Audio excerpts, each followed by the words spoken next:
Hey, it's Webs here, and the patch notes are finally out for 23.4. Some of this information I actually covered in another video yesterday, so I probably will skip over that, but at the same time, I'll leave a link to it down below, just so you can watch that video if you already haven't. I'm going to go over some of the information again, just because it was leaked information, and I want to confirm that it's actually true. So let's begin. The first one being, N'Zoth will be able to be acquired through normal means. This is just a good change once the event actually ends tomorrow. You can now borrow a party from your opponent in a Mercenaries friendly challenge. This is actually a really cool thing. It allows you to actually maybe get some of your friends into the game mode, and is actually probably a really good change overall, and I really do like it. You can now copy a mercenary party to build a new party, a decent change just for quality of life things. And finally, some information that did leak out yesterday that we didn't know if it was true or not is the mysterious treasure node will have a new option that could give you additional rewards in heroic bounty maps. This is kind of interesting. It might make it a little less consistent for you to get mysterious challengers, but you never know how big these actually are going to be.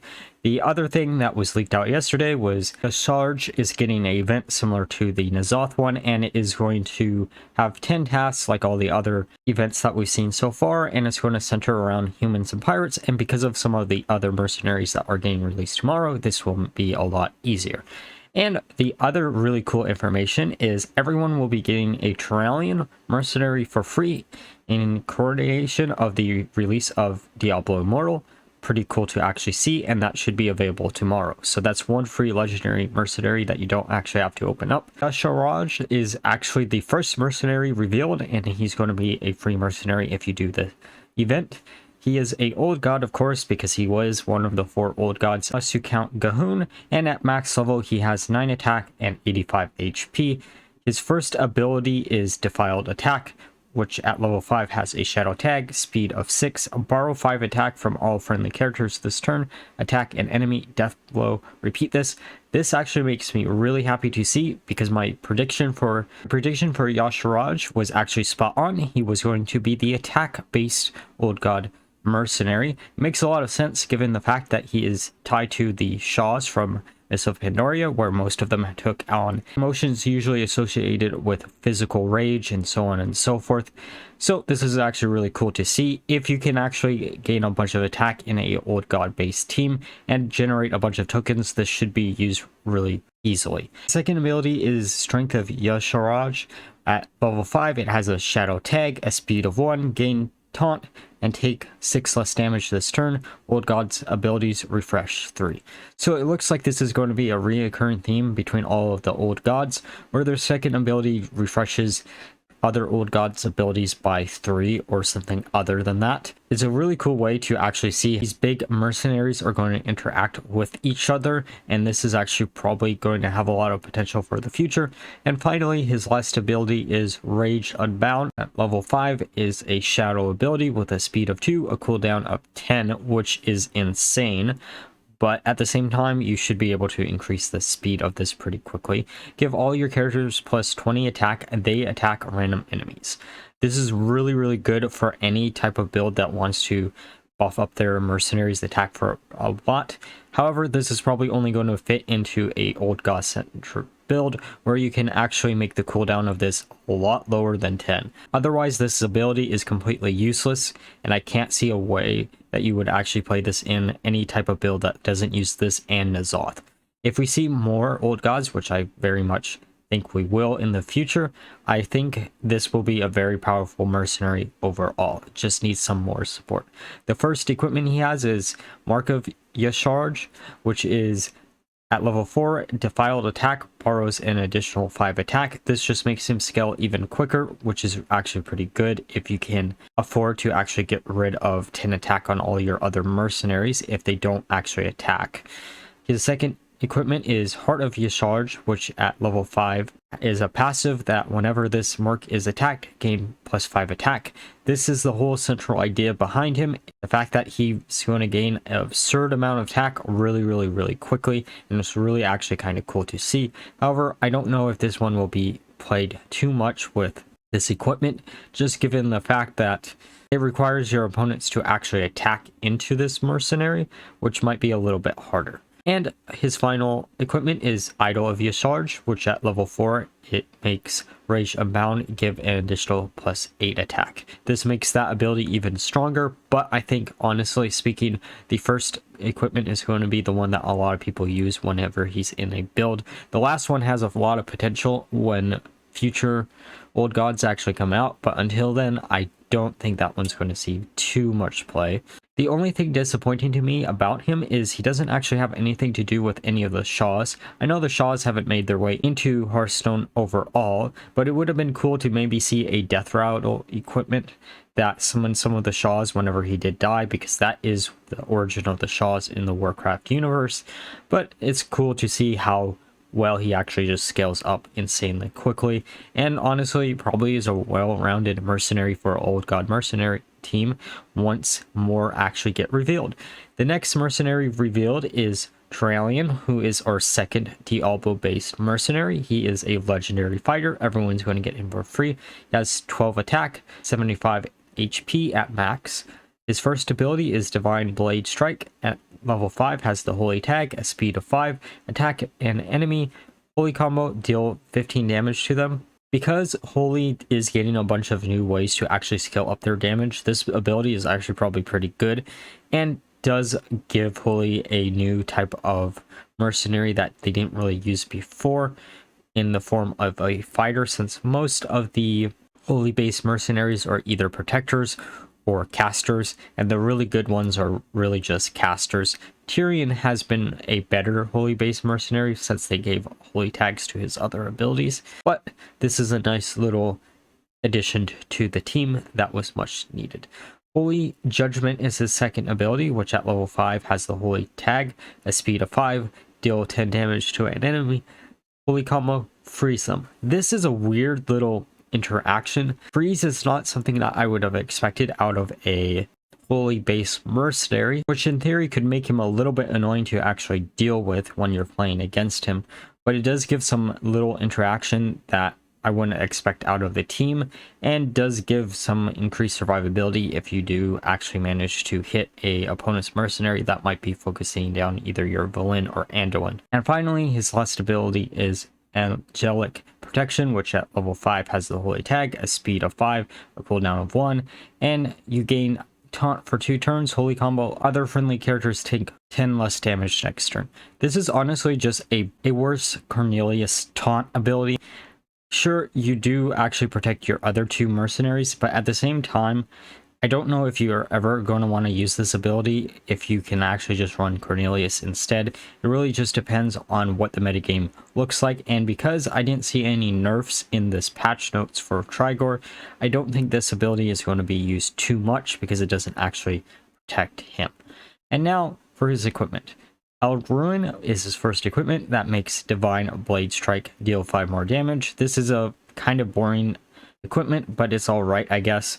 Blinding Gauntlets at level 4 is his second equipment. Also makes the enemy lose 5 attack permanently. This is anti-Trigor support. Really nice to see. Also anti-Yshaarj support if he actually ever becomes a problem. And finally, Crown of Purity, which at level 4 gives your characters +5 spell resistance. Out of these 3 equipments, I would say Blinding Gauntlets is probably the one that a lot of people are actually going to use, though Crown of Purity has the potential if Fel-based teams ever become a real big issue, in theory. However, in any other matchups that isn't Fel, that would be just a completely dead equipment, and I don't know if you would ever want to use it. It's similar to the Drekthar Frost Resistance, I think, or Arcane, and some of the other mercenaries that also do give resistances right now that no one uses their equipments. It might be useful in PvE if some boss does a bunch of damage and that actually becomes an issue, but until then,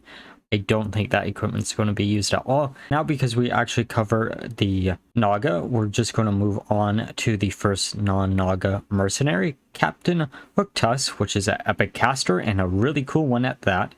She is a pirate that has 10 attack and 75 HP at max. Her first ability is Turnabout Strike. At level 5, it has a speed of 6, gain 11 health, and swap roles with the enemy and attack it. This is a really cool ability as it does show a thief rogue ability within Mercenaries, which is really interesting to actually explore in this given game mode, as it does play mind games with your opponent, especially because if you are using a bunch of other pirates, a lot of them are actually fighters, so you instantly make whatever mercenary that you're targeting down a caster, which means they're going to take double damage from all your other pirates. Honestly, a really cool ability, and I'm actually really looking forward to using this mercenary. Shiver Their Timbers at level 5 is a speed of 8, deal 18 damage to an enemy. If it's a fighter, deal 25 damage instead. Ability swaps to protector after use, and then it swaps to caster afterwards, and then back to fighter. This is just a way to actually do increased damage to each individual type of mercenary, though depending on what your opponent is actually playing and how you're swapping her role around, you might not always want to use this ability. It really just depends on how often you are swapping roles with your opponent's mercenaries to try to make them focus down a really key mercenary they might actually have. And finally, her last ability is Cutthroat Negotiations, which at level 5 has a speed of 7, change a Mercs role to caster, bleed 6. Ability swaps to fighter after use, then to protector, then to caster again. So again, another way to actually mess with your opponent's game plan and allow you to actually instantly focus down any given mercenary that might actually giving you any type of trouble. It's really good to actually use in a, again, as I said before, a pirate-based team where you have mostly fighters. Though we are seeing a bunch of more casters for pirates in this new bunch of mercenaries, and honestly, this is a really cool ability, and I can't wait to actually use this mercenary altogether, as I said before. Her first equipment is Jolly Roger, which causes Turnabout Strike to give +4 more health and affects all friendly pirates. So I'm curious of how this actually works with the swap roles ability, because if it makes all your pirates actually swap their roles with the opponent's mercenary, this could be a really funny combo if you target a fighter that you want to make into a caster. However, this could also be really just bad overall. I do think making all of your pirates a little bit more tanky is actually probably pretty good overall for that part. I just don't know if the other part you want it actually to affect all pirates that you actually have. Captain's Pride is the next equipment she has, which is a battle cry equipment that gives her +3 attack, and she becomes a fighter.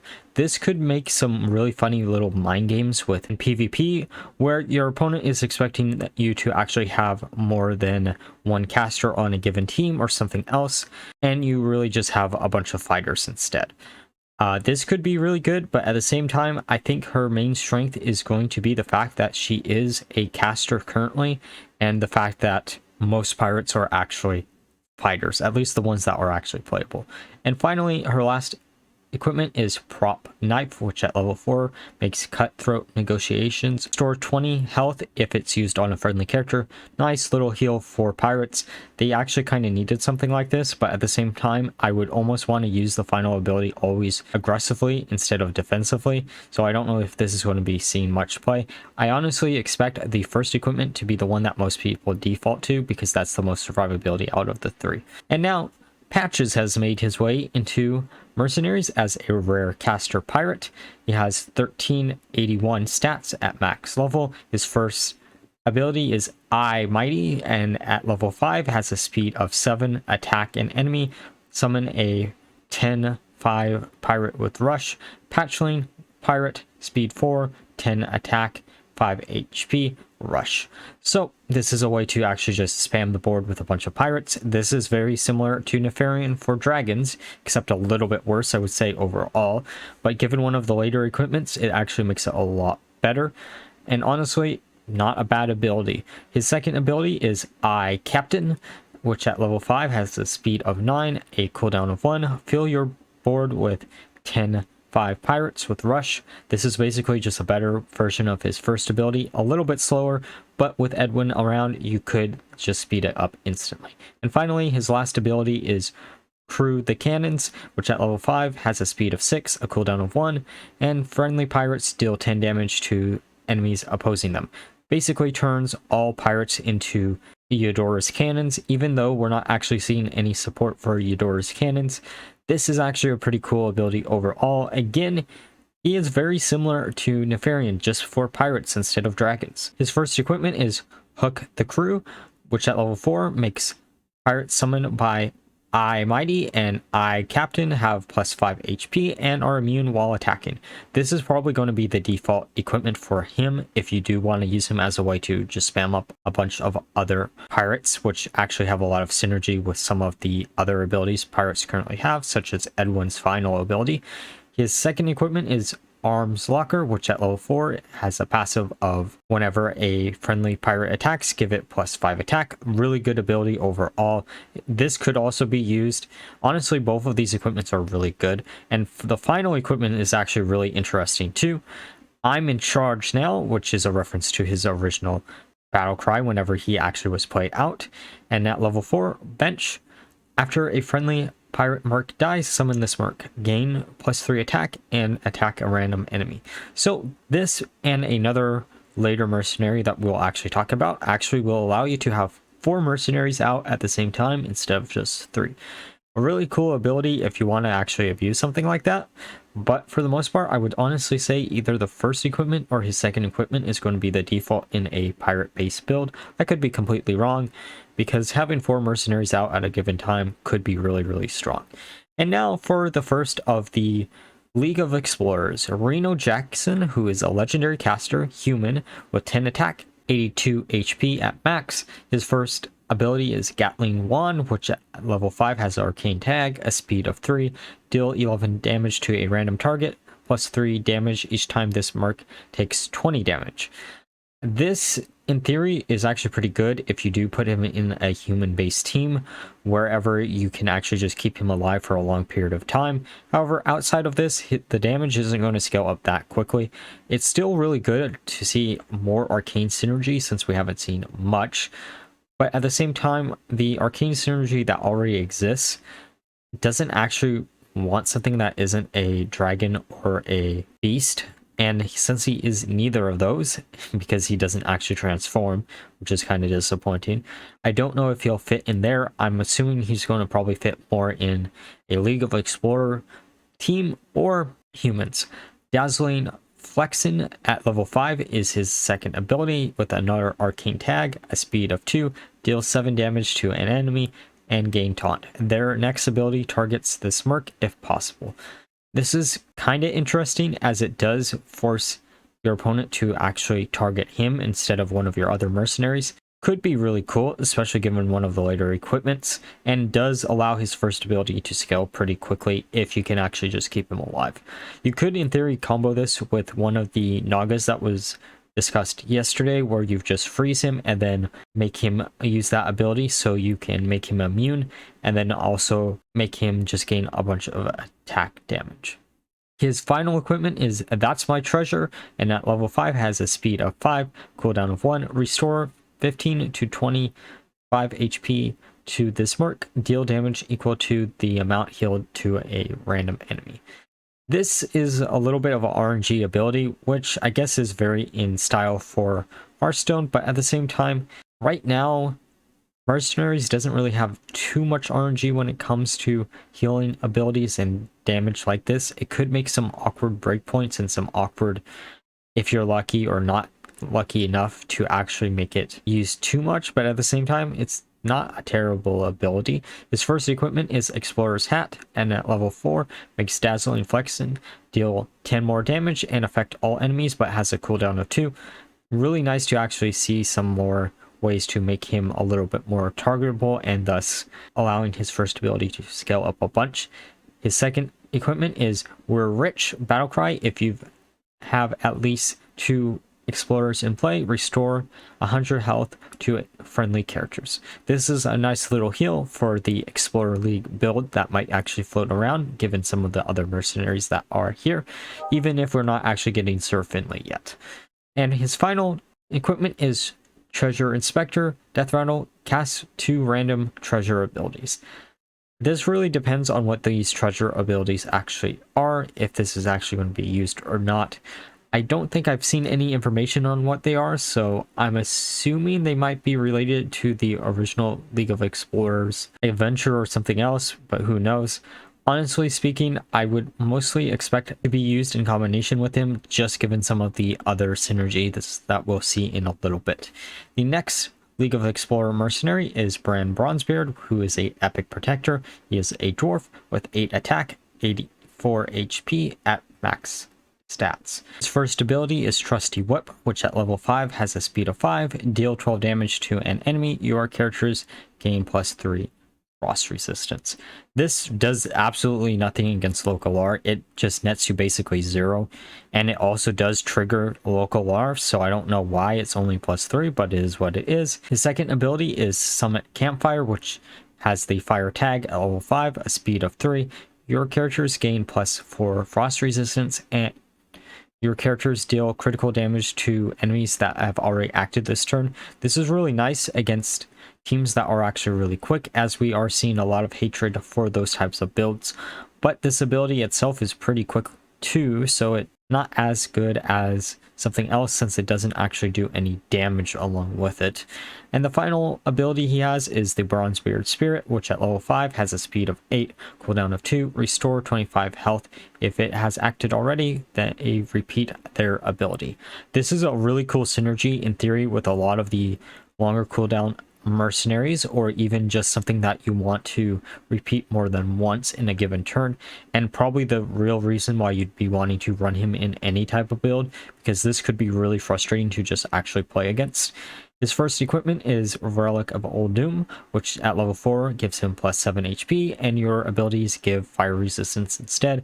Fire isn't really a problem right now, so I don't see a use for this equipment. His second equipment is Adventurer's Pack, which at level 4 makes his abilities 3 speed faster, and your abilities give shadow resistance instead. Shadow is a little bit of a problem, and this actually might be the one that you want to use with him just to speed him up. And finally, Extra Spirit, and at level 4, if you have them in play, Elise and Reno gain +5, +12. Just making Reno a little bit more tanky, though I'm curious if this will actually be updated if we actually do see Sir Finley later on. I'm assuming it probably will, but it would be an oversight if it didn't. And for the final League of Explorer Mercenary, Elise Starseeker is a epic fighter. She is a night elf.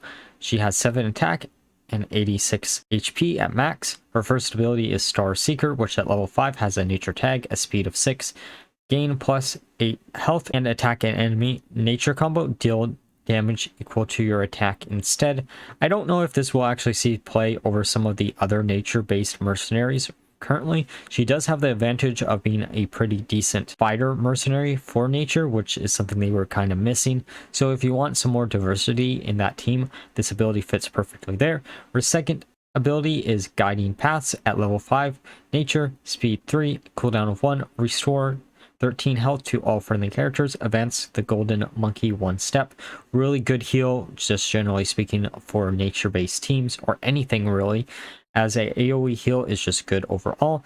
And now her final ability, Quest for the Golden Monkey. Advance through a series of 5 abilities to uncover the Golden Monkey. And Blizzard has a dev note here saying that at the start of the game, you'll always be transformed into the first step of the quest line. And the first step being Embark on the Quest. At level 5 has a speed of 3 that gives all your characters on your battlefield and bench +5, +8. There isn't really an easy way to actually duplicate this outside of Brann Bronzebeard, but at the same time, if you can find ways to actually repeat this step of the quest, then this might actually be really good. The next step of the quest is Avoid the Dart Trap, which at level 5 has a speed of 2 and applies bleed 18 to all enemy characters. This is a huge bleed. I don't think we've seen a bigger bleed so far, and actually if they don't have any type of heals, might just devastate your opponent's team. The third step is Navigate the Jungle, which at level 5 has a speed of 4, root all enemy characters. This is against fire-based teams. However, a lot of these things do come through the weakness of only being able to do this once. And the fourth step is Escape the Rolling Boulder, which at level 5 has a speed of 6, deal 20 damage. Any excess damage continues to the right or left. A decent ability, I guess. And the final step is summon a 2020 golden monkey that has the passive. Your characters have plus 15 spell damage. Reno is really the only one of these mercenaries in the League of Explorers that actually have any type of scaling with this, which is kind of interesting since Brann is basically a completely passive mercenary altogether. It is pretty good with Elise herself, but in theory, if you can get to step 5 of this ability and actually get the golden monkey, in theory, you could just increase the spell damage of another mercenary that you actually would want to do a bunch of damage with. For example, Rathian would be really good in combination of this because that means each of his ticks is going to do 18 damage instead of just 3, which is absolutely insane. But outside of that, I don't know how useful this long quest line is going to be. I think honestly getting up to the reward is probably better than the final reward. Maybe I might be wrong about that, but you never know. Her first equipment is Talon Trinket, which at level 4 makes Starseeker also give her plus 5 attack. Decent enough, kind of a bit boring. Oasis Canteen at level 4 is her second passive equipment, and if you have Brann and Reno in play, give them +4/+4 at the end of the turn. This is a really cool way to actually scale up both Reno and Brann to just make them a lot more tanky. And finally, Monkey's Paw. At the start of the game, advance the quest for the golden monkey 2 steps. Elise has minus 20 HP. I think this is honestly the first time we've seen a loss in HP from equipment, but it makes a lot of sense if they do think this is going to be a very problematic thing. However, I very much doubt that the golden monkey will actually be problematic, but you never know. It is something that is a lot easier to complete here than it is in standard, because trust me, I've been trying to figure out a way to make a golden monkey deck work in modern Hearthstone. It just doesn't right now.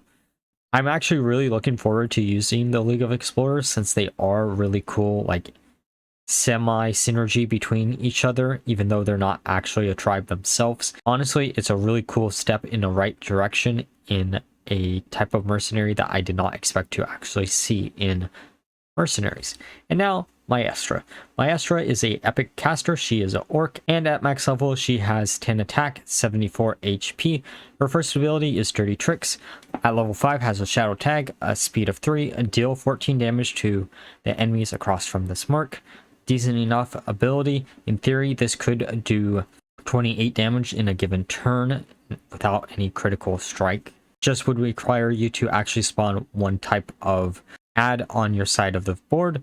Her second ability is Shifting Strike, which at level 5 has a speed of 4, cooldown of 1, gain +7 attack, and attack the enemies across from this merc. Combo, gain roll advantage first. So this basically guarantees her critical damage on whatever she actually attacks. Really cool to actually see. And because it is a relatively quick ability, it might be a little bit harder to actually combo it out, but you never know. You could use her in combination with Valera or something else that has a much quicker speed.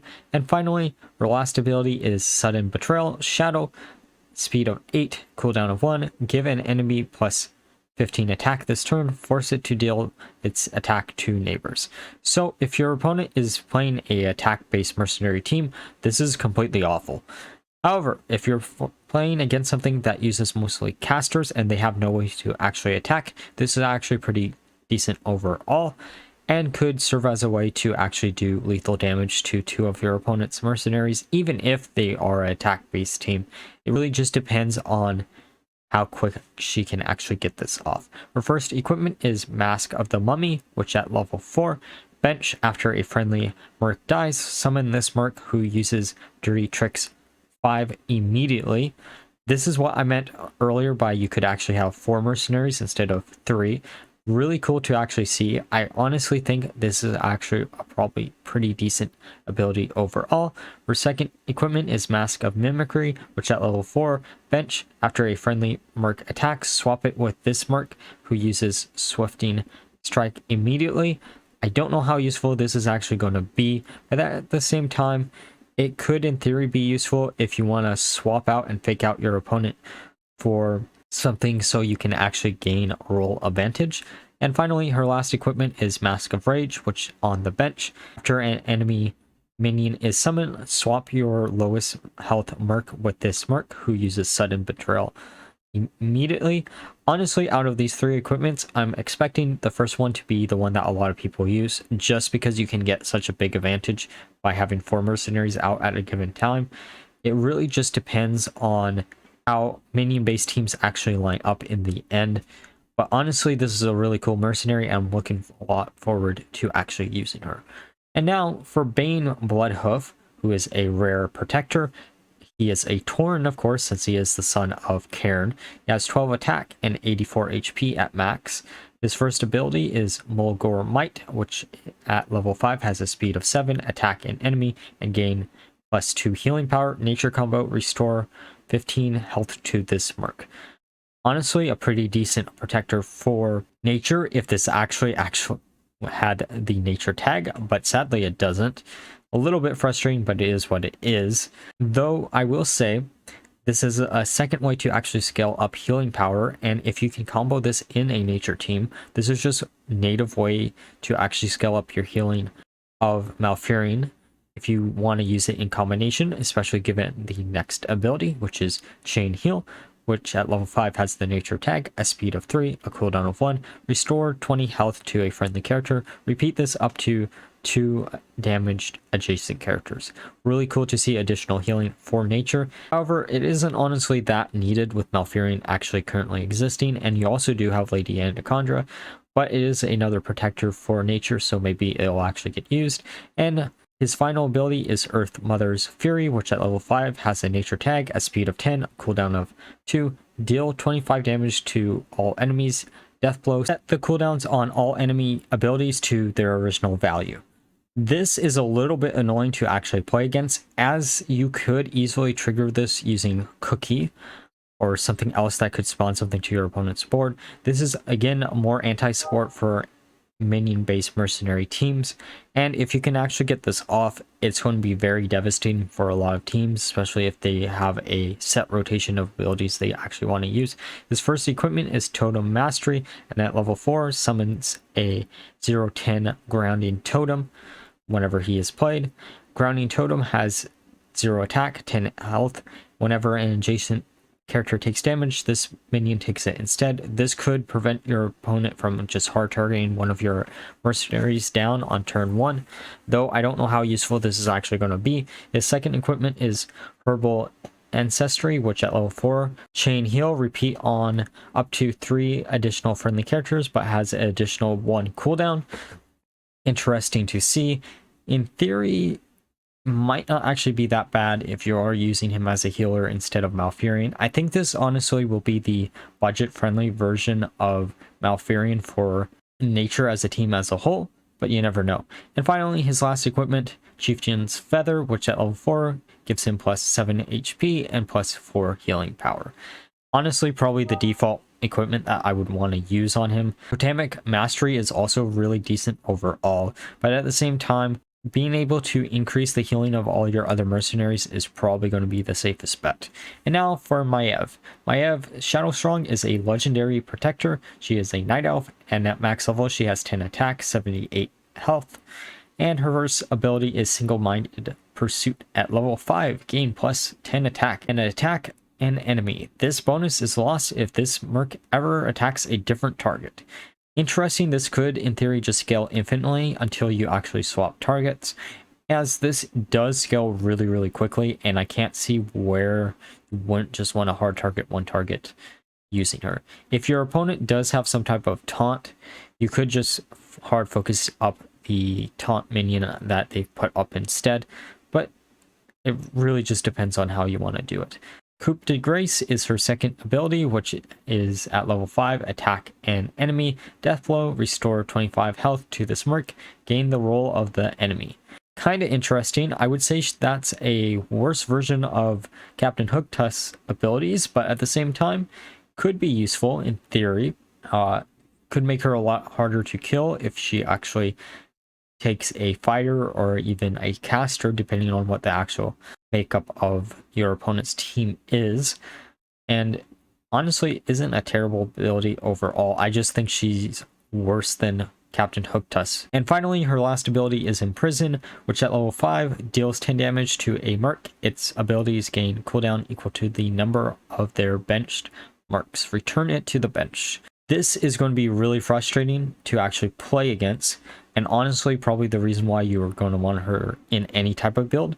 This could be used in some type of control build where you just buff her up to Kingdom Come, where you use her second ability to make her not take critical damage from most of your opponent's mercenaries. Honestly, this actually changes my opinion a lot of her overall, because reading the first two abilities, she just seems weak. But with that last ability, she seems really strong if you want to use her in some type of control-based team. Her first equipment is Charged Glaive, which at level 4 makes Single-Minded Pursuit gain +5 more attack. Another way to scale her damage up really quickly. Probably pretty good overall. Her second equipment is Eye of the Watchers. At level 4 passive, characters attacked by this Merc can't heal until this Merc leaves play. This is insane if you just ignore the fact that she'll lose the scaling ability from her first ability if you swap targets every single turn.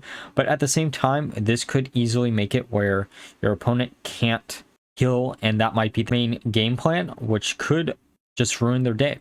Honestly, this equipment is really good, and I can't see a world where someone doesn't try to make this work. Our final equipment is Warden's Shroud, which at level 4 has the passive of your left and rightmost characters take 10 less damage from attacks.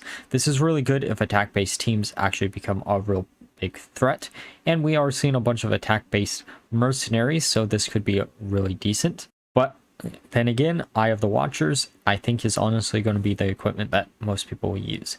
And now we have Lorewalker Cho, who is a epic caster, Pandaren, and at max level he has 4 attack, 78 HP, and his first ability is Knowledge, and at level 5 has a speed of 5, Tell the Tale of the Mugu, Ozen, or Sorak.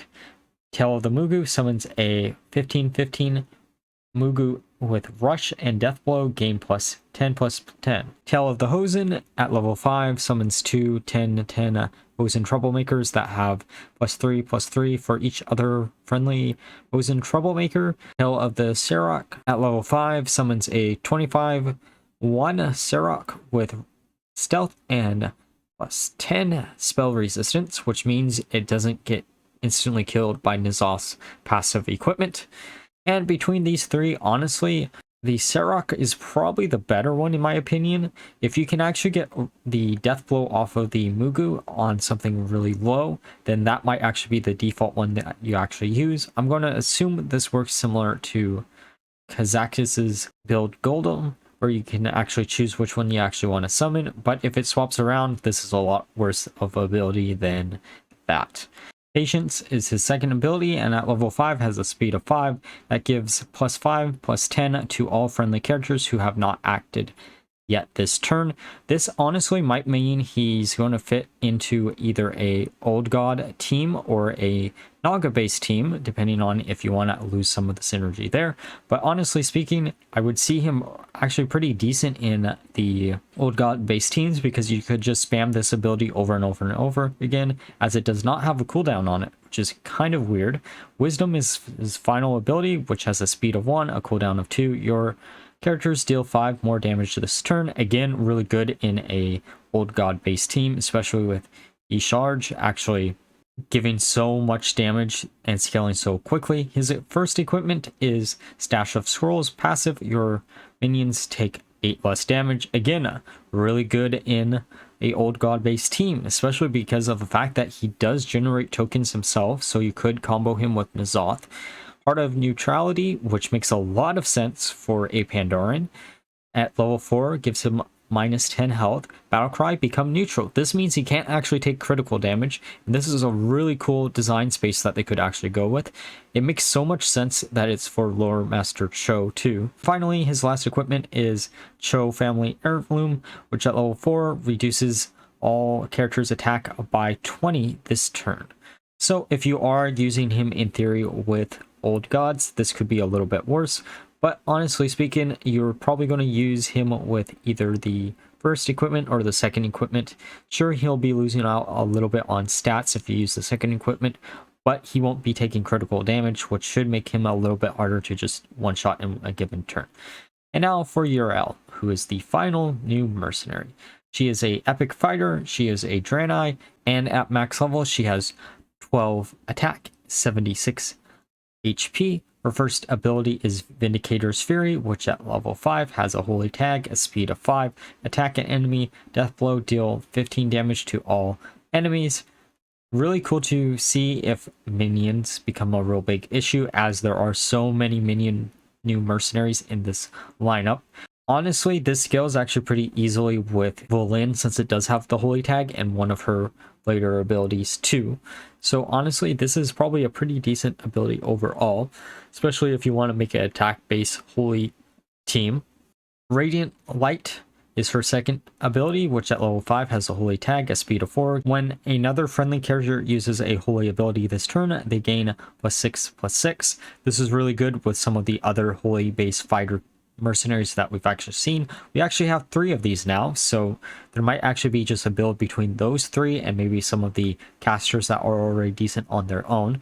We will see in the future though. This could be really annoying, since this could mean Tyrion and such could scale really quickly, but it really just depends. Wrath of the Lightbound is her final ability, which at level 5 has a holy tag, a speed of 8, cooldown of 2, deal 10 damage to all enemies, then deal 15 damage to all characters who have not used an holy ability this turn. This basically forces her to be a holy based mercenary only, and you're not going to want to use her in any team that uses anything else.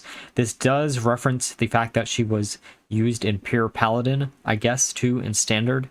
So it's really cool to see some connection between the two game modes. Honestly speaking, this is a lot of damage, and given the fact that Volin actually exists where you could repeat this, it's actually probably pretty good overall. I can't see a world where she doesn't see play, because honestly speaking, I think she's probably the strongest out of the 3 holy based attack mercenaries, and she is a fighter, so you do have a little bit of advantage there. Her first equipment is Hammer of the Naru, which at level 4 has the passive ability of whenever a friendly character attacks, they gain +4 attack this turn. It's decent, but I don't know if this will actually see that much use.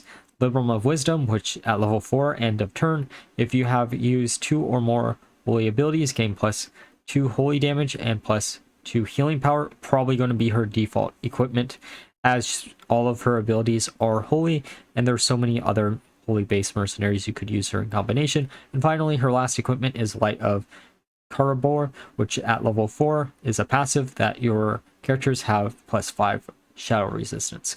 If shadow-based teams become a real big issue, this completely counters the Zoth equipment. However, again, this equipment will be completely dead if you aren't in the correct matchup.